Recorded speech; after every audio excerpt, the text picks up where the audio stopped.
मनुस्मृति को जलाने का क्यों काम किए? इसलिए कि न मनुस्मृति में एक बड़े तबका के खिलाफ 85% लोगों के खिलाफ अनेकों गालियां दी गई। रामचरितमानस का क्यों प्रतिरोध हुआ? किस अंश का प्रतिरोध हुआ? अधम जात में विद्या पाए, भयहु जथा ही दूध पिलाए।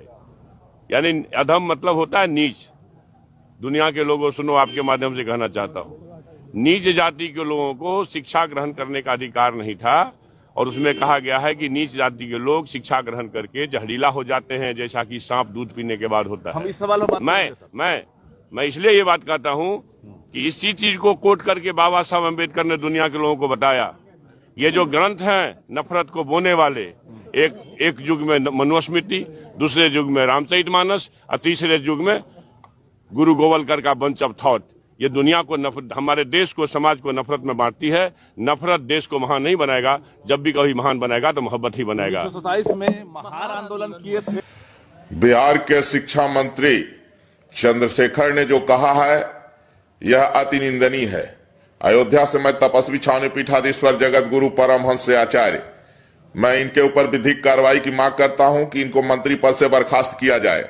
अगर एक हफ्ते के अंदर ऐसा नहीं होता है तो फिर मैं 10 करोड़ रुपए का इनाम रखता हूं कि जो बिहार के शिक्षा मंत्री चंद्रशेखर की जिह्वा काटेगा उसको मैं 10 करोड़ रुपए पुरस्कार दूंगा। और सनातन धर्म पर अंगुली उठाने के पहले लोग उसका अध्ययन करें। रामचरितमानस जोड़ने वाला ग्रंथ है, तोड़ने वाला ग्रंथ नहीं है। रामचरितमानस भाई भाई में प्रेम कराने वाला ग्रंथ है। रामचरितमानस मानवता को स्थापित करने वाला ग्रंथ है।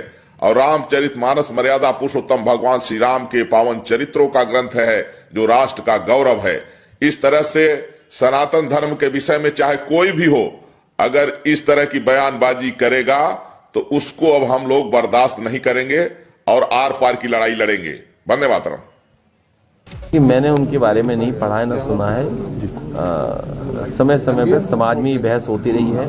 और आज अब विवेकानंद जयंती के दिन आप कह रहे हैं और इस तरह का सवाल पूछ रहे हैं, तो विवेकानंद जी को अगर आप पढ़ेंगे तो अंधविश्वास के खिलाफ थे, समाज में जो बुराइयां उसके खिलाफ थे, जाति व्यवस्था के खिलाफ थे, इंक्लूसिव सोसाइटी कैसे बने उसके पक्ष में थे। तो आज भी हमें उनके ही रास्ते पे चलना चाहिए। तो जो चीज़ हमें दूरी बनाए, जो चीज़ हमें भेदभाव पैदा करे, हम उसके पक्ष में नहीं है।